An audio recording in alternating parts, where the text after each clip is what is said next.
Assalamu alaikum. Here I am Said Rahman from Jamiatul Hanafiya. আজ আমরা অষ্টম শ্রেণীর মূল বইয়ের ইউনিট 3 হেলথ অ্যান্ড হাইজিন এই ইউনিট থেকে লেসন 3 নিয়ে আলোচনা করব। এখানে টপিক হচ্ছে হাইজিন। এটা হচ্ছে তোমাদের বইয়ের পেজ নাম্বার 23। ওকে, আমরা এটার শব্দ অর্থে চলে যাব। প্রতিটি শব্দের অর্থ বোঝার চেষ্টা করবে। Okay, the word hygiene means, hygiene শব্দটির অর্থ হল দ্য প্র্যাকটিস, চর্চা, অফ কিপিং আওয়ারসেলভস, আমাদেরকে রাখা, ক্লিন, পরিষ্কার বা পরিচ্ছন্ন।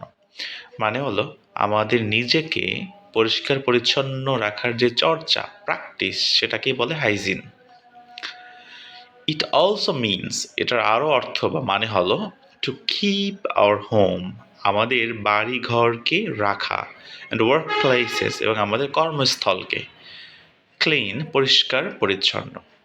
মানে হাইজিন শব্দটার অর্থ শুধুমাত্র আমাদের নিজেকে পরিষ্কার পরিচ্ছন্ন রাখাই নয়, বরং আমাদের বাসা বাড়ি এবং কর্মক্ষেত্র বা কাজের জায়গাগুলো, ওয়ার্ক প্লেস যেটা, সেটাকেও পরিচ্ছন্ন রাখা। ইট ইজ ইম্পর্টেন্ট, এটি খুবই গুরুত্বপূর্ণ, ফর আওয়ার গুড হেলথ, আমাদের ভালো স্বাস্থ্যের জন্য বা সুস্বাস্থ্যের জন্য।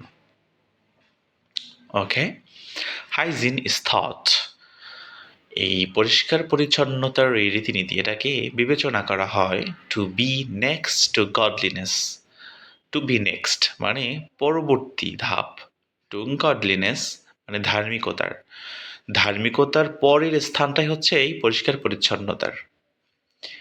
ইট ইজ বিকজ, এটার কারণ হলো we can not achieve anything physically, mentally or spiritually. বলছে ইট ইজ বিকজ, এর কারণ হলো উই ক্যান নট অ্যাচিভ, আমরা কিছু অর্জন করতে পারি না, এনিথিং মানে কোনো কিছুই, ফিজিক্যালি শারীরিকভাবে, মেন্টালি মানসিকভাবে, অ্যান্ড স্পিরিচুয়ালি আধ্যাত্মিকভাবে। If we are unclean in our body, যদি আমরা শারীরিকভাবে অপরিচ্ছন্ন থাকি, মাইন্ড অ্যান্ড সোল মানসিকভাবে এবং আত্মিকভাবে, মানে শারীরিক মানসিক আত্মিকভাবে যদি আমরা অপরিচ্ছন্ন আনক্লিন থাকি, তাহলে শারীরিক মানসিক এবং স্পিরিচুয়ালি মানে আধ্যাত্মিকভাবে কোনো কিছু অর্জন করা সম্ভব নয়। নোবডি লাইকস, কেউই পছন্দ করে না, অ্যান আনক্লিন পারসন ইদার, মানে একজন অপরিচ্ছন্ন ব্যক্তিকে এমনকি কেউই পছন্দ করে না। সো তাই উই মাস্ট ফলো, আমরা অবশ্যই অনুসরণ করব দ্য রুলস অফ হাইজিন, মানে পরিষ্কার পরিচ্ছন্নতার নিয়ম নীতিগুলো, রীতিগুলো। ওকে, এরপরে বলা হচ্ছে সেই নিয়ম নীতি কি, হাইজিন মানে এই স্বাস্থ্যবিধির নিয়মগুলা কি কি, সেটা আমরা এখন জানবো। ফার্স্ট, প্রথমে we must keep our body clean, প্রথমে আমরা আমাদের শরীরকে অবশ্যই পরিচ্ছন্ন রাখবো। We should have a bath every day, তো আমরা আমাদের শরীরকে কীভাবে পরিচ্ছন্ন রাখতে পারি? We should have a bath, আমাদের গোসল করতে হবে, এভরি ডে প্রতিদিন, and wash our hair regularly, এবং আমাদের শরীরকে আমাদের মাথা মানে চুল যেটা, সেটাকে ওয়াশ করতে হবে, পরিষ্কার করতে হবে রেগুলারলি, নিয়মিতভাবে।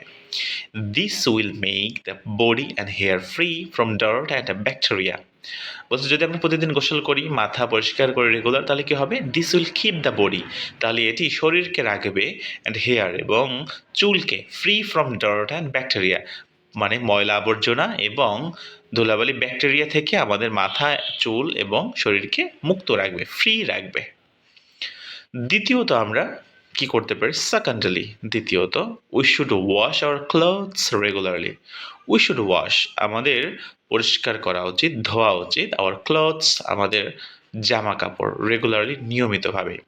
Dirty clothes give of bad smell, অপরিচ্ছন্ন জামা কাপড় বা নোংরা জামা কাপড় গিভ অফ মানে দেয়, ব্যাড স্মেল বাজে একটি গন্ধ, দুর্গন্ধ এটি দেয়। মানে তুমি বাজে পোশাক পরে মানে দুর্গন্ধযুক্ত পোশাক পরে আছো, তোমার পাশে যে দাঁড়াবে তার কাছে তোমার দিক থেকে একটি বাজে স্মেল যাবে।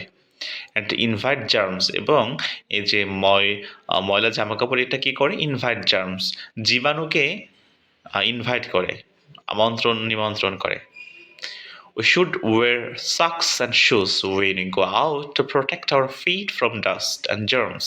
বলছে we should wear socks, আমাদের উচিত মোজা পরা, and shoes এবং জুতা, শু যেগুলো সেগুলো পরা উচিত। when we go out, যখন আমরা বাহিরে যাই, to protect our feet, আমাদের পাকে রক্ষা করতে, from dust, ধুলাবালি থেকে, and germs এবং জীবাণু থেকে। It is also important, এটি আরও গুরুত্বপূর্ণ, to wash our hands, আমাদের হাত ধৌত করা, before meals, খাদ্য গ্রহণের পূর্বে, and after using the toilet, এবং টয়লেট ব্যবহার করার পরে।